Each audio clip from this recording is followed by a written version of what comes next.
রোজাটা হলো ঢাল। এখন আপনার তো ঢাল চিনেন নাকি? মানুষ যখন যুদ্ধ করে, আগে যুদ্ধ করতো তখন তাদের কাছে দুইটা জিনিস থাকে, তরবারি আর একটা হলো ডাল। তরবারি দিয়ে তো কাটে, ডাল দিয়ে কি করে? প্রোটেকশন। বাংলাদেশের পুলিশের হাতে দেখবেন যে যখন নাকি রায়ট পুলিশ যায় মারামারি কোথাও হয়, তখন একটা কি থাকে, এরকম না কাছের ইয়ে থাকে, ওটা কাছ না, ওটা কিন্তু শিল, এবং ওটা অনেকগুলো থাকে বুলেট প্রুফ, বুলেট দিলে ওটা সেভ করবে না। দ্যাটস কল ডাল। এখন এই ডাল দিয়ে কি করে? লাঠি দিয়ে তো মারে, ডাল দিয়ে কি করে? কেউ যদি তাকে মারতে আসে তাহলে ওটা দিয়ে সে কি করে? নিজেকে রোজার উদ্দেশ্য এটাই রাসূল বলছেন যে আসিয়ামুল জান্নাহ, রোজা হলো তোমার জন্য ঢাল স্বরূপ। রোজা যে তাকওয়া দিবে আপনাকে, তাকওয়াটা হলো আপনার জন্য ঢাল। তাহলে কি ঢাল এখানে তৈরি করলো? সেটা হলো আপনার সামনে যখনই নাফরমানিমূলক কোনো বিষয় আসবে, আপনি আল্লাহর ভয়টা এই পরিমাণে আপনার হৃদয়ের মধ্যে থাকবে, যার কারণে আপনি ওই নাফরমানিমূলক কাজের মধ্যে কি করতে পারবেন না, হাত দিতে পারবেন না, তাকেও আপনাকে প্রোটেকশন দিবে। আমি আরেকটা উদাহরণ দিই। আমরা অনেক সময় সকালবেলা ঘুম থেকে উঠতে পারি না ফজরের নামাজ পড়ার জন্য বা জামাতে যাওয়ার জন্য। বাধা তৈরি করে কিসে?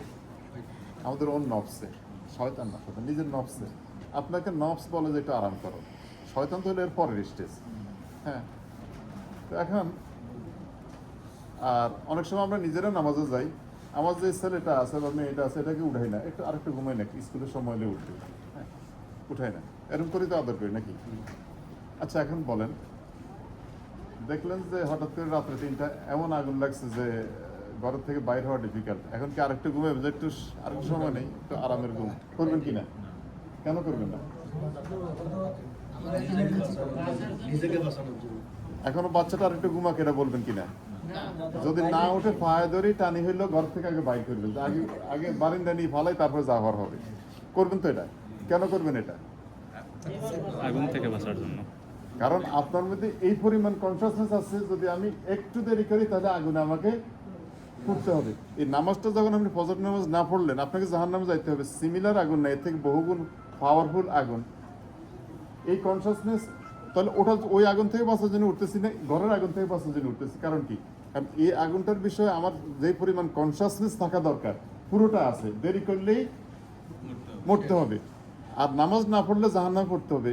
ওইখানে কনসাসনেসটা ওই লেভেলে না থাকার কারণেই আপনি উঠে ফজরটা পড়তে পারতেছেন না।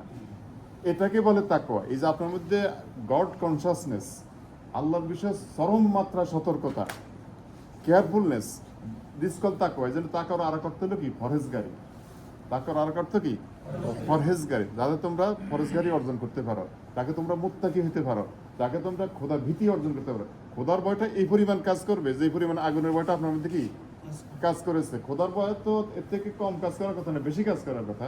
কিন্তু আমাদের ইমান দুর্বল হওয়ার কারণে, তাকার অনুপস্থিতির কারণে আমাদের ভয়টা সেই লেভেলে নাই। না থাকার কারণে আমরা আল্লাহর নির্দেশ পালন করার ক্ষেত্রে গাফলতি করি, নির্দেশকে কি করি?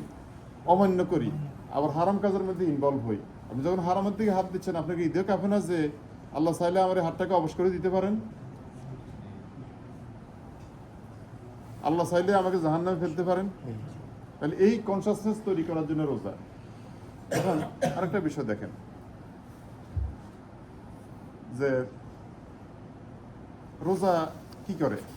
এই যে আমাদের সামনে খানা আছে, আপনাদের এখানে কে আছেন যে তার কোনো তৃষ্ণা নাই, তার কোনো ক্ষুধা নাই? এখন কেউ তো নাই, সবাই তো ক্ষুধার্ত, তৃষ্ণার্ত।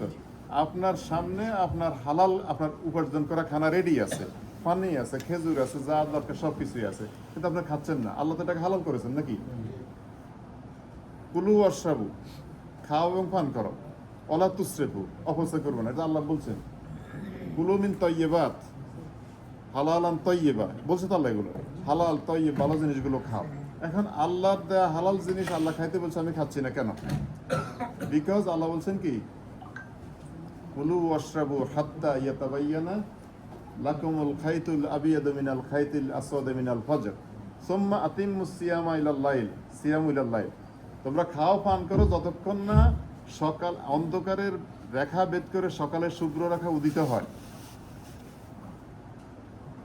মানে রাতের আঁধার শেষ করে সকালে সুবে সাদেকের সময় যে একটু সাদা পূর্বাভাস, অকুলু ওয়াশরাবু হাত্তা ইয়াতাবায়্যানা লাকুমুল খাইতুল আবিয়াদু মিনাল খাইতিল আসওয়াদি মিনাল ফজর। ফজর উদিত হওয়ার পূর্ব মুহূর্ত পর্যন্ত খাও এবং পান করো। সুম্মা আতিম্মুস সিয়ামা ইলাল লাইল, তারপরে খানা বন্ধ করো, সন্ধ্যা পর্যন্ত, সানসেট পর্যন্ত রোজাকে কি করো? পূর্ণ করো। তো এটা আল্লাহর হুকুম, খাইতে আল্লাহর হুকুম, খানাটা হালাল, কিন্তু আমি এখন খাচ্ছি না বিকজ এটা না খাওয়া এখন হলো কি? কথা বলেন না, না খাওয়াটা কি আল্লাহর হুকুম, এই জন্য আমি খাচ্ছি না। তাহলে আপনাকে কি শিখাইলো? হালাল জিনিসও হারাম হয়ে যায় যখন আল্লাহ খাইতে নিষেধ করেন, ঠিক আছে কিনা? তাহলে রোজার শিক্ষা হইল আল্লাহ যে অর্ডারটা দিয়েছেন এটা আমার মাথার বুঝে আসুক অথবা না আসুক, নিঃশর্তভাবে আল্লাহর হুকুম জানার পরে তার কাছে কি করা? মাথা নত করে দেয়া। সামি'না ওয়া আতা'না, আমি কানে শুনলাম যেটা আল্লাহর হুকুম, দ্যাটস ইট, কি আমার মাথাকে নত করে দিলাম আল্লাহর হুকুমের সামনে। এই জিনিসটা শেখানোর জন্য রোজা আসছে। এখন রোজার যদি যথার্থ শিক্ষা আমরা অর্জন করতে পারি, এখন এখান থেকে দরজার পা দেওয়ার সাথে সাথে আপনি চিন্তা করবেন আমি যে নেক্সট স্টেপটা দিচ্ছি এটাকে হালালের পথে নাকি হারামের দিকে হাঁটতেছি।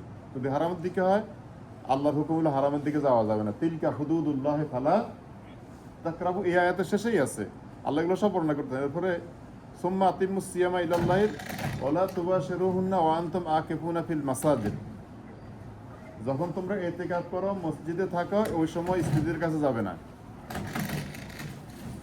তিলকা হুদুদুল্লাহ, এটা হলো আল্লাহ বেঁধে দেওয়া সীমা